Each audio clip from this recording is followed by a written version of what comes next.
ciidamada ammaanka Soomaaliland ayaa waxay xabsiga u taxaleen Cawaale Ismaaciil Axmed oo kamid ah dhalinyarada magaalada Hargeysa. Cawaale ayaa waxa sababay kadib markii uu baraha bulshada soo galiyay sawir uu ku labisan yahay calanka Soomaaliya.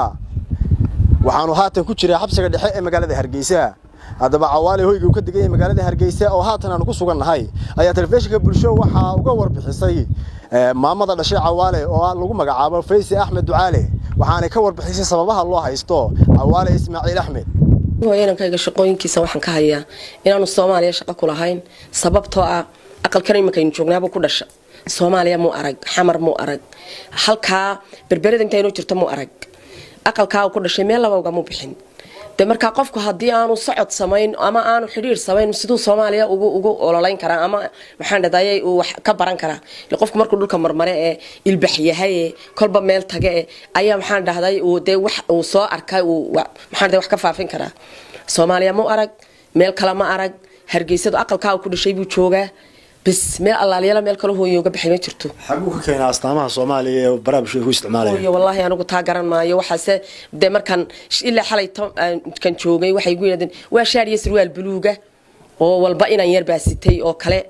oo inuu xaafada yahay inuu meel kale ka yimi ma garanayo meel kale oo ka yimi ma jirto laakiin se waa dad uun de dhalinyarada yar Hargeysa ku nool waxaan de qiimo lahayn bay iyagu ka soo qaadayaan oo maxaan dhaday iska xaraaba iyo bal igu sawiriyo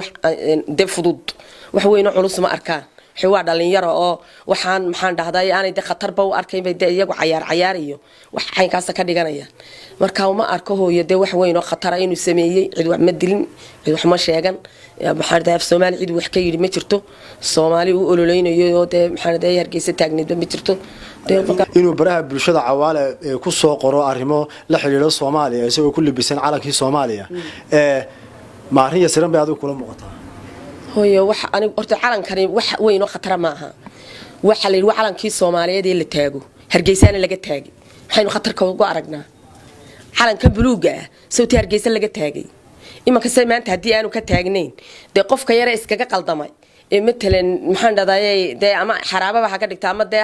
iska waxiiseeyaba de maxaa wax weyn looga soo qaadiyo hooyo wixii waa caruur maxaan de caruurtu wax walba way sameyn kartaa way qaldami kartaa ilaahay baan qaldamin waa malaa'ig ma dadku Soomaad garan marka wax yar aan fudud bay iyagu ka soo qaadanayaan dawladana de waa tan wax weyn culus bay ka soo qaad de marka ma wax maxaan dhahdaayay wax saa u sii ridan hooyo ma wixina waa maro ما هو محل ذاي قد يد وينو بلار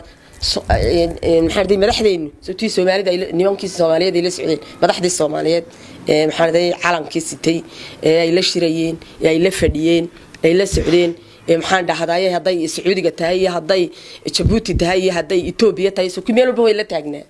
يسوق مدحنا لا مو كل من maxaan dhahday dhalinyaro kale oo Soomaaliya ka soo jeedana mu raacin aqalkii uu ku dhashay buu taagan yahay wax allaaliyaale wax maxaan dhahday kaga xiran Soomaaliya oo maxaan dhahday aynu maanta ugu musbayno kuma arko hooyaanigu ugu dambeyntii maxay tahay baaqa aad u dirayso xukuumadda Soomaaliland maxaad ka codsanaysaa madaxda xukuumadda Soomaaliland iyo hay'adaha dawliga ee khusaysa arrintan Cawaale iyo gacanta ku haya kiiska waxaan hooyo ka codsanayaa in maxaan dhahday si wanaagsan oo naxariis leh oo maxaan dhahday in de aan dhibaato weyn aanay noo geysan dad danyar baanunay dad agoon baanunay inaan ka yar haduu marada yar oo xidhay uu ku qaldamay de waxaanu doonaynaa madaxweynaha iyo maxaan dhahday madaxdiisa kalaba de in maxaan dhahday ay cafiyaan oo de maxaan dhahday xurriyadiisa u soo celiyaan waanay maxaan dhahday wax weyn oo waa weyn oo balbalaaran aanay ku sii qaadin hadii kale la sii waaweyneeyo saaka qaar waxay yiraahdaan hadii Cawaale la soo deyn waayo anaga buluuga wada xidhanayna oo qadiyada dadka yalla kicinin miyaan waxaan meesha jirin bal la sheegin ayay yiraahdaan dhalinyaro fara badan marka de waxaan meeshiba oo hadii hooyo la waaweyneeyo de inay weynaadaan baaba suurtagal ah marka waxaan ka codsanayaa de in maxaan dhahday xurriyadiisa Cawaale loo soo celiyo dambi meelaha inta yarna la cafiyo maxaan dhahday marada buluuga ee uu qaatay isagu dib uma arkaynin wallahi dib weyn oo saasuna uma arko de in la cafiyaabaan doonay hadii iyagu ay u arkeen dib baqaaga gaarka ayaa u diraysaa ay ku wajahan de wuxuu ku wajahan yahay hooyo nimanka la yiri way qabteen maxaan dhahday qolada sirdoonka de sirdoonku de wax waaweyn baynu arki jiray oo maxaan dhahday la daba galo ama se de sirdoon laga baaro de inan ka yaree 20 jirku aanu buuxo wax sir laga baaro ma hooyo aqalku ku dhashay taagan marka baa qaanu diraya waxa weeye wax xawaalo laga baaro iyo wax ku dhex jira iyo maxaan dhaday wax mobilkiisa laga helaya midnaba ma jiro mobilkiisa baan saaka ku dhiiba lama hayay baaritaan baa lagu wadaabaa lagu mobilkiisa marka waxaan baaq u dirayaa hooyo in maxaan dhaday xurriyadiisa si degdeg loogu soo celiyo awood kama lihin dad yar baanu nahay dad agoon baanu nahay awood hooyo kama lihin inta uu xiran yahay ba sii soco iyo soo soco awood hooyo kama lihin marka waxaan doonayaa in maxaan dhaday si wanaagsan oo sharaf leh maxaan dhaday madaxweynaha jamhuuriyadda Soomaaliland in maxaan dhaday inanka yar iska cafiyo iyo maxaan dhaday laamaha kale ee la midka ah عبد الغني حسين أبو بكر عبد الغني بايلود بولشة تي في هرقيسة.